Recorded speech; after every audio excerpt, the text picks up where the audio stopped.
어, 우리의 역사는 자랑스러운 역사도 있지만 부끄러운 역사도 있습니다. 역사는 뭐 나라의 역사도 그렇고 우리 가정의 개인 역사도 그렇고 또 우리 각자의 역사도 그렇습니다. 자랑스러운 역사는 계속 발전해야 되지만 이 부끄러운 역사는 이 통렬한 반성과 함께 다시는 반복되지 않도록 단절시키려는 노력이 필요합니다. 사도행전 7장은 스데반이 사내들인 공회에 끌려와서 자기를 죽이려고 하는 자들 앞에서 최후의 진술처럼 한 설교였다라는 것을 살펴보았습니다. 그래서 이 스데반은 이스라엘 역사를 전체적으로 이렇게 정리를 하듯이 창세기부터 시작해서 쭉 설교를 하다가 결론에 이르게 되자 우리 조상들의 역사는 가만히 보면 하나님에 대한 반역의 역사였고, 이 반역의 역사는 하나님이 보내신 구원자 예수 그리스도를 거부하고 십자가에 못 박아 죽게 하는 데까지 이어졌다, 이런 이야기를 하는 겁니다. 그래 지난번 이 스데반의 역사 설교를 오늘 세 번째 하게 되는데, 첫 번째 설교 기억하시는지 모르겠습니다.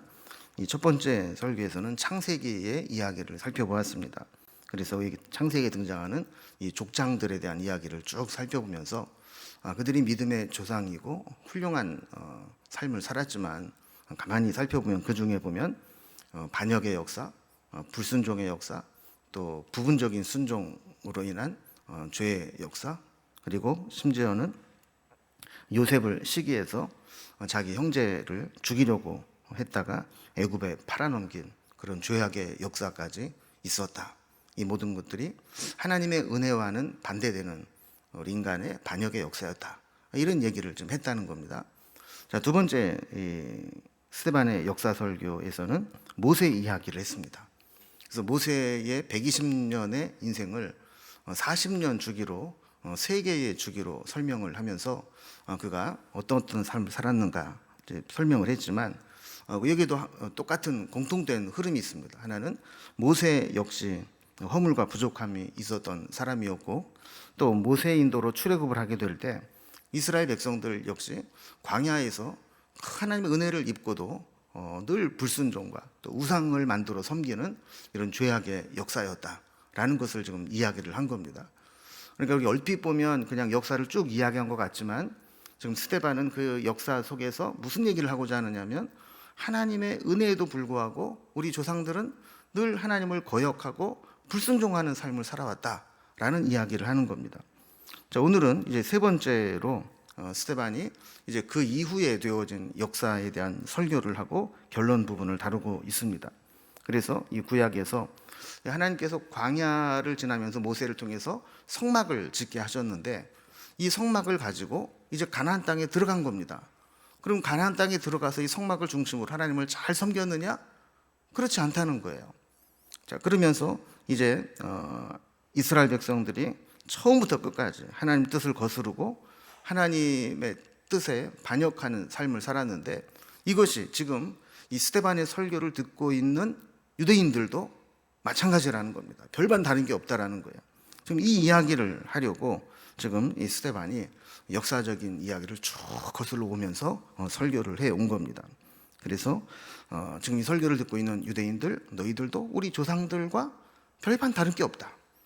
하나님이 계시하신 구원의 역사, 은혜를 다 거부하고 너희들 멋대로 지금 거절하고 있다. 이 이야기를 하는 겁니다. 오늘 본문은 크게 한 세 부분으로 좀 나눌 수 있을 것 같은데요. 먼저 45절에서 53절까지는 이제 스데반의 설교의 마지막 부분입니다. 이제 결론 부분을 지금 이야기하고 있고요. 그리고 54절과 57절, 58절은 이 스데반 집사님의 설교를 들은 거기에 있는 유대인들의 반응이 어떠했는가. 결국 이 스데반을 죽이려고 하고 죽게 하는 장면이죠. 자, 그리고 세 번째는 55절, 56절, 그리고 59절에서 8장 1절까지는 결국 이 설교를 마치고 스데반 집사님이 순교하는 모습을 나타냅니다. 설교의 결론과 설교를 들은 자들의 반응과 그로 인해서 순교당하는 스데반, 이 이야기가 오늘 본문에 나와 있습니다. 이제 단락별로 좀 살펴보겠습니다. 먼저 첫 번째로 이 스데반의 이 설교의 이 결론 마무리 부분입니다. 특히 성막에 대한 이야기를 하고 있는데요. 하나님은 이스라엘 백성들과 만나서 교제하기 위해서 성막을 짓게 하셨죠. 이 성막은 이스라엘 백성들이 자기네들이 어떤 종교적인 욕구를 채우기 위해서 만든 게 아니었어요. 하나님께서 모세에게 이 성막을 만들어라. 성막에서 이러이러한 제사를 드려라. 그리고 이런 절기 때 모여라. 그래서 하나님과 만남을 갖기 위해서 하나님이 정해 놓으신 것들입니다. 그래서 45절 말씀에 보면 그 성막을 이방인의 땅, 다시 말하면 하나님이 그들 앞에 쫓아낸 이 가나안 땅, 그 땅에 가지고 들어갈 때 여호수아와 함께 그 가나안 땅에 가지고 들어가게 되었다라는 겁니다. 자, 그러니까 모세 때의 광야에서 만든 성막을 여호수아 때에는 가나안 땅으로 가지고 들어가서 거기에서 하나님을 섬기는 장소로 삼았다라는 거예요. 그래서 사사시대에는 사사시대까지 이 여호와의 성막이 실로라고 하는 곳에 있었어요. 요즘 새벽에 사무엘상 공부하고 있는데 이 앞부분에 보면 실로라는 지명이 많이 나오죠. 왜 그러냐면 그곳에 성막이 있었기 때문에 그런 겁니다. 자, 이것은 이제 이동식 성전으로 존재했는데 다윗의 마음속에 늘 그런 마음이 있었죠. 이렇게 천막으로 임시 거처가 아니라 좀 제대로 된 성전을 하나님께 봉헌하고 싶다, 이런 마음이 늘 있어 왔습니다. 근데 하나님께 허락지 않으셔서 그것을 솔로몬이 성전을 짓게 되죠. 자, 이렇게 지어진 솔로몬 성전은 다윗이 오랫동안 기도하고 성전에 지을 재료들을 다 모아놓고 또 솔로몬이 그것을 가지고 성전을 지었기 때문에 아주 아름답고 화려하게 지어진 건물이었습니다. 저들이 그 건물을 보면서 얼마나 자부심을 가지고 살았는지 모릅니다. 여러분, 그 건축물을 이렇게 연구한 것들을 이렇게 보면 옛날 이제 중세라든지 기독교 중심의 이 사회에서는 이 교회가 가장 좋은 장소, 가장 멋진 건축물이었다는 거예요. 그것이 어떤 면에서 보면 우리 신앙의 고백이죠. 가장 중심지에 가장 멋진 재료들로 지어서 하나님을 최고로 섬기는 그런 것이 이제 신앙의 모습이었다라는 겁니다. 그런데 이 성전을 보면서 이스라엘 백성들은 엄청난 자부심을 가지고 있었는데 스데반은 그 자존심을 긁는 아주 자극적인 말을 했습니다. 설교 중에 48절에 보면요, 그러나 지극히 높으신 이는 손으로 지은 곳에 계시지 아니하나니 그랬습니다. 자, 유대인들은 이렇게 성전을 지은 것, 그리고 성전을 자기네들이 가지고 있다는 것으로 인해서 하나님이 우리와 함께 하고 계신다, 우리가 언제든지 이 성전에 나아가면 하나님의 은혜를 만날 수 있다, 이렇게 생각을 하고 있었는데 스데반은 지금 뭐라고 말하느냐면 하나님은 사람이 손으로 지은 곳에 계시지 않는다, 이렇게 이야기를 한 거예요. 그 유대인들이 이 말을 듣고 기분이 좋겠어요, 안 좋겠어요? 안 좋죠. 우리는 지금 이 성전만 가지고 있으면 하나님을 만나고 하나님의 은혜 가운데 살아갈 수 있다고 굳게 믿고 있는데 하나님이 여기 안 계신다니, 이 말을 들었을 때 사람들은 견디지 못했던 겁니다. 자, 그러면서 스데반은 49절 이하에 보면 이사야서 66장 1절 2절 말씀을 인용합니다. 자, 어떤 말씀을 인용했을까요? 주께서 이르시되 하늘은 나의 보좌요 땅은 나의 발등상이니 너희가 나를 위하여 무슨 집을 짓겠으며 나의 안식할 처소가 어디냐, 이 모든 것이 다 내 손으로 지은 것이 아니냐 그랬어요. 그러니까 우리가 생각할 때는 가장 좋은 곳에 가장 좋은 건축물을 지어놓고 이것이 하나님의 거처다, 이렇게 생각을 하는데 하나님은 이게 나를 여기에 거할 수 있게 한다고? 하늘을 봐. 하늘이 바로 내 보좌고 땅은 내 발등상이고 너희들이 만든 이거 내가 여기 안식한다고? 말도 안 되는 소리 하지 마, 이렇게 말씀을 하셨다는 것을 인용하신 거예요. 여러분, 하나님은 이렇게 성전을 초월하시는 분입니다. 성전에 갇혀 계신 분이 아니고 성전을 초월하시는 분이에요.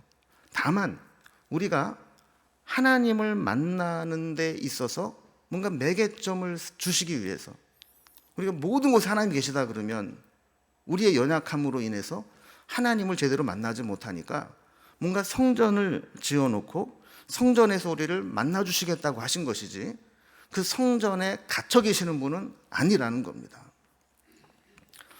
그리고 믿음을 가진 사람들이 신앙생활하면서 갖기 쉬운 이 실수 중에 하나가 뭐냐면, 하나님을 안 믿는 게 문제가 아니라 자기 방식대로 믿으려고 하는 게 문제라는 거예요.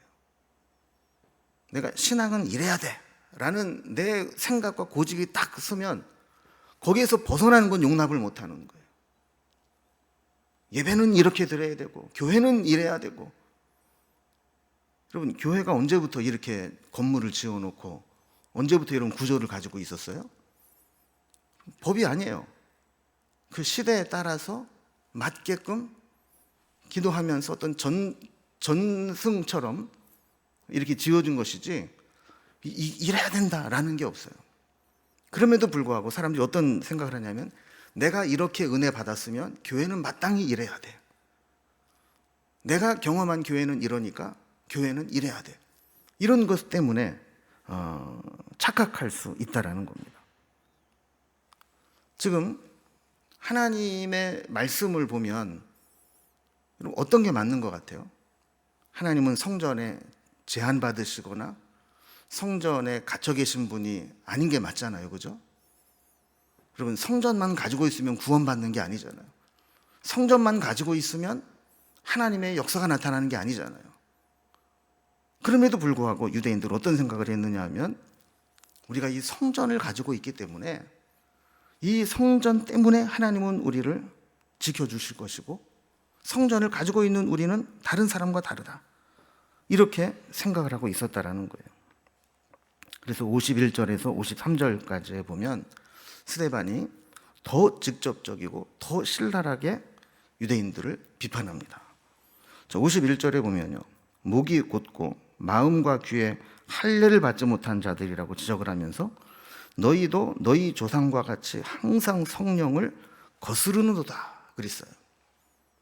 여기 보면 이 유대인들을 몇 가지로 지금 설명을 하는데, 첫째는 목이 곧다 그래요. 그럼 목이 곧다는 게 뭡니까? 고집이 세다는 거예요. 그럼 우리가 보통 뭔가 내가 잘못하고 실수한 걸 깨달으면 고개를 숙이고 내가 실수했습니다, 실수를 인정하잖아요. 그죠? 근데 목이 곧은 사람은 절대 그게 안 되는 거예요. 내가 잘못한 걸 알아도 나는 절대 목을 숙이지 않아요. 또 마음과 귀에 할례를 받지 못했다라는 것은 아무리 하나님께서 말씀을 들려주셔도 그거를 받아들이려고 하지 않는다는 거예요. 이렇게 목이 곧고 마음과 귀에 할례를 받지 못한 사람들은 필연적으로 성령을 거스르는 자가 된다라는 겁니다. 성령을 거스르는 행위는 결국 하나님의 뜻과 말씀을 대적하는 결과를 가져오게 되는 거죠. 그래서 유대인들이 이렇게 자기 고집으로 신앙생활을 하고 자기 주관으로 성경을 해석하고 하다 보니까 이게 어떤 결과까지 가지고 왔느냐. 52절에 보면, 의인이 오시리라고 예언한 선지자를 너희들이 죽이지 않은 자가 있느냐. 그러니까 하나님께서 의의 선지자들을 보내서 말씀을 전했을 때 우리 조상들 뭐라는 거예요? 그 말씀을 듣고 진짜 회개하고 돌이킨 적이 있었느냐는 거예요. 다 그들을, 오히려 하나님 말씀을 바르게 전하는 자들을 죽이고 의의 선지자들을 다 죽였지, 너희가 언제 그 말씀을 듣고 제대로 회개한 적이 있느냐는 겁니다. 그런데 문제는 뭐냐면, 지금 이 스데반의 설교를 듣고 있는 유대인도 마찬가지라는 거예요. 지금 스데반이 붙잡혀온 사내들인 공의회, 여러분, 여기에서 예수님이 사형 판결을 받고 빌라도에게 넘겨졌잖아요. 결국 하나님께서 선지자들을 통해서 오리라 한 의인, 오리라 한 메시아가 예수님으로 오셨는데, 유대인들은 자기 고집으로, 자기 주관으로 저런 분이 메시아가 될 수 없어, 이렇게 생각하고 예수님을 죽게 했다라는 겁니다. 그래서 너희가 살인한 자다, 이렇게까지 스데반이 이야기를 하는 거예요. 저는 그런 생각을 했어요. 스데반이 조금 살살 설교하지, 애매모호하게 두리뭉실하게 설교하면 안 죽었을 텐데. 근데 스데반은 내가 사느냐 죽느냐가 중요한 게 아니고 그 유대인들에게 잘못된 것들을 올바르게 지적하고 올바른 믿음으로 회복되기를 원했기 때문에 어떻게 보면 스데반은 죽기를 각오했던 설교 같아요. 이 스데반도 사람이 생각이 있는데 내가 이렇게 이야기하면 유대인들이 속이 부글부글 끓어서 나를 죽이려고 하겠다, 이런 생각을 안 했겠어요? 그런데도 불구하고 스데반은 자기가 죽는 것이 중요한 게 아니라 말씀이 올바르게 증거되어야 된다, 이 믿음으로 설교를 한 겁니다. 그럼 그게 두 번째로 이 스데반의 설교를 들은 자들의 반응이 어떻게 나타났는가 하는 겁니다. 이 상태로 54절에 보면 스데반의 설교를 들은 자들의 반응이 나옵니다. 뭐라고 그랬어요? 그들이 이 말을 듣고 마음에 찔려 그를 향하여 이를 갈거늘. 두 가지 현상입니다. 첫 번째는 마음에 찔렸다는 것이고, 두 번째는 이를 갈았다는 거예요. 그럼 마음에 찔리면 어떻게 해야 됩니까? 회개해야 되죠, 그렇죠? 그런데 저들은 회개한 게 아니라 이를 무득무득 갈았어요. 쭈놈이 그러면서 막 이를 막 갈았다는 거예요. 회개하기는커녕 오히려 이를 갈고 최악의 증오와 적의를 나타내면서 스데반을 죽이려고 달려들었습니다. 그럼 마음이 찔렸다고 할 때 이 찔렸다라는 말은 헬라어로 디에프리온토라는 말을 쓰는데, 이 말은 화살이 꽂혔다는 거예요. 우리 폐부에, 우리 심장에 화살이 와서 명중을 해서 탁 맞췄어요. 스데반의 설교를 들을 때 그 유대인들은 그 화살이 맞은 것과 같이 자기의 정곡이 찔렸다는 겁니다. 그러면 사람이 내가 잘못한 게 있을 때요, 스스로 잘못을 깨달으면 고치기가 쉬워요. 그런데 남이 지적을 하면 고치고 싶은 마음이 없어요. 반발이 생겨요. 그래서 이 부모들은요, 자식들 공부하라는 얘기를 할 때 타이밍을 잘 봐야 돼요. 애가 놀다가 이제 공부 좀 해볼까라는 마음이 지도 너무 노니까 미안한 생각이 들잖아요. 근데 그 타임에 하필이면은 공부 좀 해, 그러면 그 전까지 근데 나도 너무 놀아서 미안해, 공부 좀 해야 되겠다 하는 마음이 들었다가도 남이 너 맨날 노냐? 공부 좀 안 해? 이 얘기를 듣는 순간 에이 안 해, 이렇게 돼버리는 거죠. 사람이 참 묘한 거예요. 내가 스스로 깨닫고 잘못됐다고 생각되면 고치기가 쉬운데, 똑같은 생각도 남이 지적을 해서 깨닫게 되면 하기가 싫은 거예요. 여러분, 성숙한 사람은 내가 스스로 깨달았든 남이 지적을 했든 내가 잘못된 것을 깨달으면 고쳐야 돼요. 근데 미련한 사람은 남이 지적을 하면 오히려 더 반발을 해요. 세계는 평평하다, 또 렉서스와 올리브나무와 같은 히트작을 낸 칼럼니스트 토머스 프리드먼이라는 사람이 있어요. 이 사람이 좋은 칼럼의 5가지 조건을 이야기했어요. 글을 쓸 때 어떤 글이 좋은 글이냐, 5가지 조건을 얘기했는데, 이건 어떻게 보면 이제 설교도 이런 설교가 이제 좋은 설교다라고 볼 수도 있는 거죠. 글이라는 면에서 보면 첫 번째가 뭐냐면, 독자가 그건 몰랐었는데 라고 느끼도록 지식을 주는 칼럼이 좋은 칼럼이라는 거예요. 뭐 읽었을 때 뭔가 이렇게 정보를 얻고 새로운 걸 깨달아 알게 되면 우리가 좋은 글이라고 생각을 하지 않습니까? 두 번째는 독자에게 그렇게는 생각 못했네 라고 새로운 시각을 주는 칼럼. 내가 알고 있는 거지만 이걸 어떻게 이렇게 해석을 하지? 어떻게 이런 관점으로 볼 수 있지? 라는 어떤 통찰력을 주는 글, 그 글이 좋은 글이라는 거예요. 세 번째는 내가 제대로 표현하지 못한 생각을 당신이 제대로 썼네 라는 생각을 하게 하는 칼럼이라는 거예요. 그럼 우리도 뭔가 이런저런 정보를 얻으면서 내 나름대로 이런 게 좋은 거야라는 생각을 가지고 있잖아요. 근데 어떤 글을 딱 보니까 기가 막히게 내가 하고 싶은 얘기를 다 써놓은 거예요. 그것도 아주 그냥 깔끔하게 정리를 해가지고 귀에 쏙쏙 들어오도록 그렇게 좋은 글이라는 겁니다. 네 번째는 당신과 가족을 모두 죽여버리겠어 라고 할 정도로 논란이 되는 칼럼. 이건 조금 더 설명을 하겠습니다. 다섯 번째는 독자를 웃기고 울리는 칼럼. 읽었을 때 막 기쁨이 생기거나 아니면 막 감동이 돼서 막 눈물이 나거나 이런 글이 좋다는 거예요. 좋은 글이라고 하는 것은 지식과 정보를 제공해 주는 것, 새로운 시각과 통찰력을 주는 것, 그리고 내 생각을 깔끔하게 정리해 주는 것, 그리고 감동을 주는 것, 이런 것들이 좋은 글이라는 거예요. 근데 좀 독특한 내용이 네 번째인데, 당신과 당신 가족을 모두 죽여버리고 싶어 라고 할 정도로 논란을 일으키는 게 좋은 칼럼이라는 거예요. 뭐냐면 내 생각과 정반대의 얘기를 하는 거죠. 그래서 뭔가 논란을 일으키고 또 뭔가 나와 정반대의 이야기를 하는데 그거를 해결하는 과정에서 내 생각이 바뀌고 내가 변화하고 성장할 수 있게 한다면 그것은 좋은 글이라는 겁니다. 오늘 본문에 있는 이 사내들인 공회원들도 스데반의 말씀을 듣고 마음이 찔렸다고 그랬어요. 그리고 이를 갈았다고 그랬어요. 스데반을 죽이고 싶을 정도로 반응이 나왔다는 거예요. 그럼 스데반의 설교가 좋은 설교입니까? 안 좋은 설교입니까? 좋은 설교죠. 그들의 잘못, 그들의 부족함, 그들의 문제를 적나라하게 지적하고 드러내고 피부를 찌르듯이 이야기를 했을 때 좋은 설교라는 거예요. 그들이 만약에 그 설교를 듣고 회개하고 순종할 수만 있다면 그들에게는 구원의 길이 열리는 가장 좋은 설교였다라는 겁니다. 여러분, 그래서 말씀에는 심판적 의미가 있다 그래요. 그러니까 말씀을 못 들었을 때는 심판이 유보돼요. 왜? 난 몰라서 내가 못했습니다. 말씀을 못 들었습니다.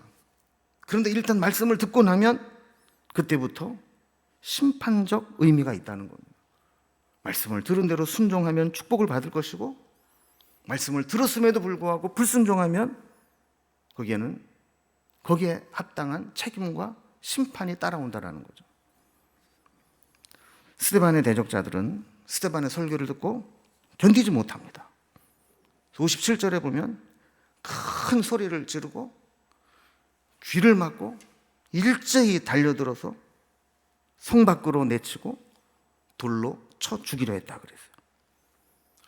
여러분, 큰 소리를 질렀다는 얘기는 뭐냐면 더 이상 못 들어주겠다는 거예요. 네가 얘기하는 것보다 우리가 더 큰 소리로 우 해서 네가 말하는 것들을 막아버리겠다는 거예요. 또 귀를 막았다는 얘기는 더 이상 들어줄 수가 없다는 거예요. 이 말은 어떤 면으로 보면 양심에 찔리기 때문에 더 이상 들을 수가 없다는 거죠. 일제히 달려들었다 그래요. 악한 마음에 귀를 닫아걸고 거기에 군중 심리가 발동을 하고 행동으로 옮겨지면 걷잡을 수가 없어집니다. 그땐 거기 모인 사람들이 전부 군중 심리까지 동원이 된 거예요. 그리고 이성을 잃고 오직 죽이는 수밖에 없다라고 분노에 사로잡히게 됩니다. 그래서 성 밖으로 내치고 돌로 쳐 죽이려고 했습니다. 레위기에 보면 하나님을 망령되이 일컫는 자는 진 밖으로 내보내서 그의 목격한 증인이 먼저 돌로 치게 하고 나머지 사람들이 이어서 돌을 던져 죽게 하는 것이 율법으로 기록되어 있습니다. 그러니까 그 유대인들은 저놈이 성전을 모독하고 율법을 모독했으니까 죽여 마땅하다 하고 끌고 나가서 돌로 쳐 죽여야 된다라고 했다라는 거예요. 여러분, 이렇게 스데반은 순교의 제물이 됩니다. 우리는 이제 스데반의 죽음과 같은 죽음을 타살이라고 하지 않고 순교라고 부릅니다. 왜냐하면 자의적인 죽음이었고 자신의 믿음을 지키고 주님을 전하기 위해서 스스로 선택한 죽음이기 때문에 그렇습니다.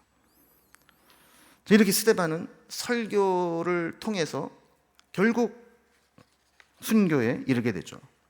마지막 세 번째 단락은 순교당하는 이 스데반의 모습이 나오게 됩니다. 여러분, 이 산헤드린 공회를 보면 이 분위기가 변론하고 설교하는 스데반과 그 설교를 듣는 사람의 감정이나 분위기가 완전히 180도 다릅니다.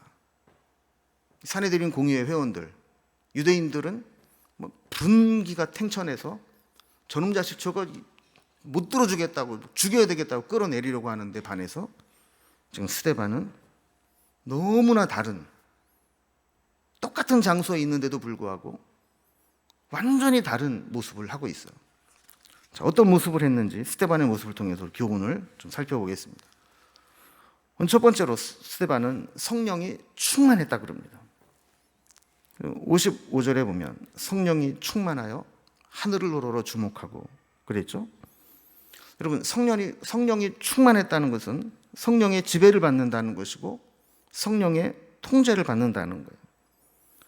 성령이 충만한 사람은 성령님께서 우리를 지배하실 수 있고 우리를 통제하실 수 있습니다. 그래서 우리가 뭔가 잘못된 길을 갈 때 성령께서 감동을 주시고 성령께서 우리에게 말씀하실 때 통제를 받아요. 그래서 잘못된 길을 돌이킬 수가 있어요. 여러분, 그렇다면 이 성령 충만의 반대는 뭘까요? 성령 안 충만이 아니라 자기 충만이에요. 여러분, 우리의 영은 성령으로 채우든지 자기로 채우든지 둘 중에 하나로 채워지게 돼 있어요. 성령이 많이 채워지면 채워질수록 나는 설 자리가 없어지고 내가 충만해지면 충만해질수록 성령님이 설 자리가 없어지는 거예요.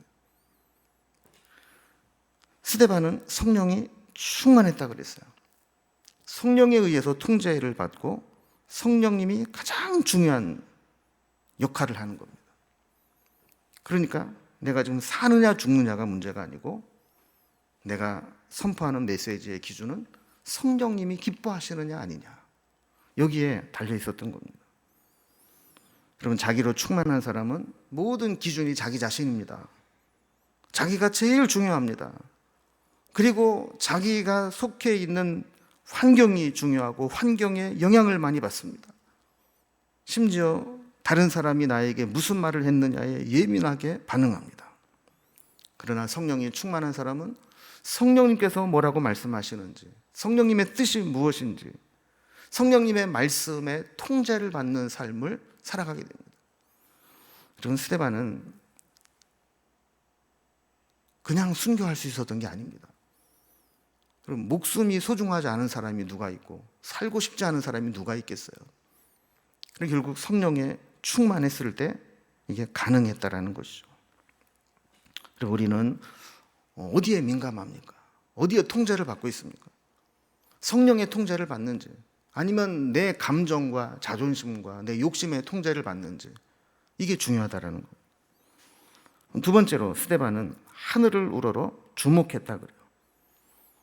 55절 다시 보면요, 성령이 충만하여 하늘을 우러러 주목하여 하나님의 영광과 및 예수께서 하나님 우편에 서신 것을 보고 그랬어요. 그러면 그는 하늘을 우러러 봤다 그래요.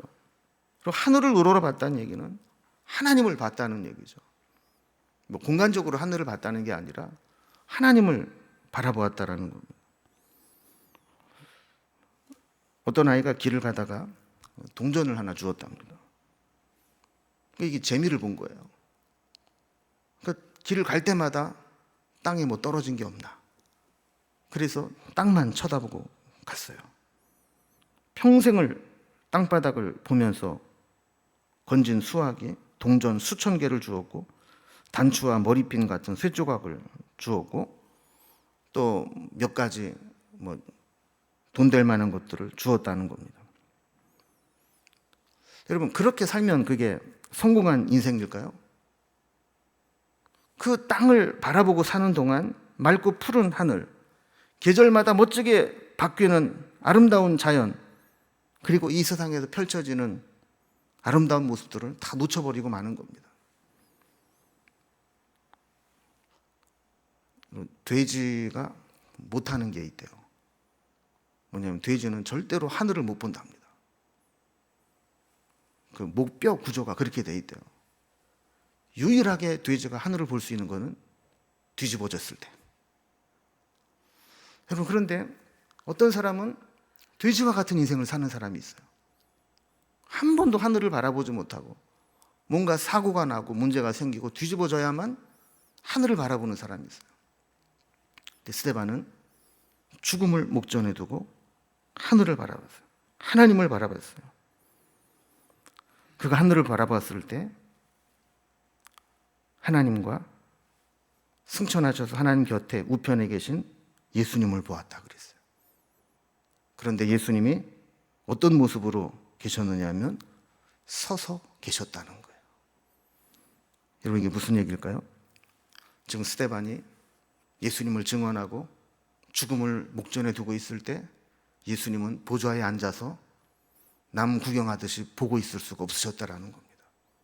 보좌에서 일어나서 마치 그 현장에 스데반과 함께 있는 것처럼 그 장면을 지켜보고 계셨고 같이 긴장하고 스데반을 응원하고 계셨다라는 거예요. 그래서 그가 소리를 칩니다. 보라, 하늘이 열리고 인자가 하나님 우편에 서신 것을 보노라. 스데반은 그 속에서 하나님과 예수님이 자기 자신을 지켜보고 계시는 것을 보았다라고 선포하고 있는 겁니다. 세 번째로 스데반은 기도로 마지막 그의 생을 마무리합니다.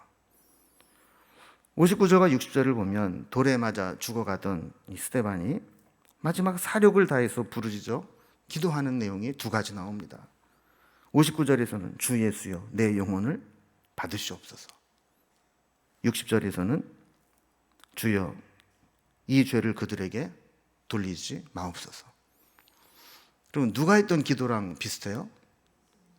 예수님이 십자가에서 하셨던 기도와 비슷합니다. 첫 번째 기도입니다. 주 예수여 내 영혼을 받으시옵소서. 여러분, 이 기도는 마지막 죽음의 시간에 주님을 기억하고 바라보는 겁니다.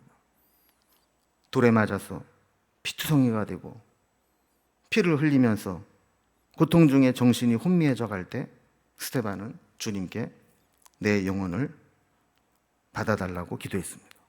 마치 예수님께서 십자가에서 아버지여 내 영혼을 아버지 손에 부탁하나이다라고 기도했던 것과 마찬가지로 스데반 역시 그런 기도를 드렸습니다.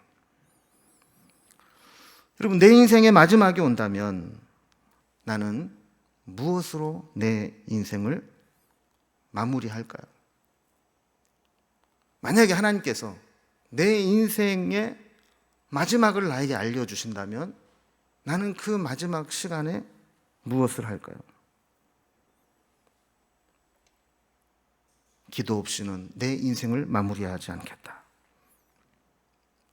기도 없이는 내 인생을 끝낼 수 없다. 기도 없이는 이렇게 무너질 수 없다. 이 마음으로 내 영혼을 받아달라고 마지막을 기도로 하나님 앞에 서는 것이 바로 스데반의 기도였습니다. 두 번째 기도가 놀랐습니다. 두 번째 기도는 주여 이 죄를 그들에게 돌리지 마옵소서라는 겁니다. 예수님도 십자가에서 아버지여 저들을 사하여 주옵소서 자기들이 하는 것을 알지 못함이니이다 라고 기도했죠. 무고한 자기에게 돌을 던져 죽게 하는 자들을 향해서 그들을 심판하지 말아달라는 기도를 드리는 겁니다. 특별히 말씀을 보면요, 이 두 번째 기도에서 스데반은 무릎을 꿇고 기도했다 그래요. 그리고 스데반이 순교당하는 장면을 한번 상상을 해보면 그냥 한 번에 이렇게 죽는 게 아니잖아요, 그죠? 돌이 사방에서 날아와서 이리저리 돌을 맞으면서 처음에는 뭐 고통도 느낄 것이고 또 피를 흘리고 출혈이 되면서 현기증도 느낄 것이고 이러면서 이러다 죽는구나 싶을 정도로 막 돌에 맞아 혼미한 상태가 될 때 스데반은 정신을 바짝 차리고 무릎을 꿇었다 그래요. 하나님 앞에 기도했지만 더 간절하게 경건한 태도와 몸가짐으로 하나님 앞에 무릎을 꿇고 기도했다라는 겁니다. 여러분, 멋있지 않습니까? 우리도 우리 인생을 마무리할 때 좀 안타까운 건 어떤 목사님이요, 돌아가실 때 그렇게 욕을 하고 돌아가셨다 그러잖아요. 치매 증상이 와가지고. 목회할 때는 참고 견뎠는데 그게 다 화병이 되고 속에 막 얼마나 그게 한이 됐는지 치매가 오고 나니까 그렇게 욕을 해가지고 누가 교인들이 오는 거를 못 오게 했다고 그러잖아요. 얼마나 불행합니까? 그리고 우리가 마지막에 정말 온 힘을, 마지막 힘이 있다면 하나님 앞에 설 그 몸가짐, 마음가짐을 가지고 설 수 있으면 좋겠다 싶은 생각이 드는 거죠. 스데반은 이렇게 자기를 죽이는 자들을 용서했습니다. 그리고 우리가 거룩하신 하나님께서 죄인된 우리를 용서하시고 용납하시는 마음을 이해할 수 있는 유일한 방법은 우리도 용서할 수 없는 사람을 이를 악물고 가슴을 치면서 용서해 본 경험이 있을 때 나를 용서하신 하나님의 용서를 비로소 느끼게 되는 겁니다. 여러분, 내가 용서하기 힘든 사람이 있잖아요. 예를 들어서 저놈은 내가 죽어도 용서 못해. 이런 사람을 주님의 사랑을 의지해서 내가 막 이를 악물고 가슴을 치면서 하나님, 내가 그래도 용서하겠습니다. 용서를 해봐야 하나님이 그런 마음으로 나를 용서하셨구나. 여러분, 스데반은 기도만 멋있게 한 게 아니었어요. 그의 삶을 정말 그가 멋있게 기도한 것 같이 마무리를 했던 겁니다. 마지막으로 스데반은 순교의 제물이 되었습니다. 60절 마지막에 보면 이 말을 하고 자니라 그랬어요. 이 얘기는 순교했다는 거죠. 여러분, 그렇게 믿음을 지키고 예수 그리스도를 전한 그 결과가, 열매가 뭐냐? 죽음이었어요.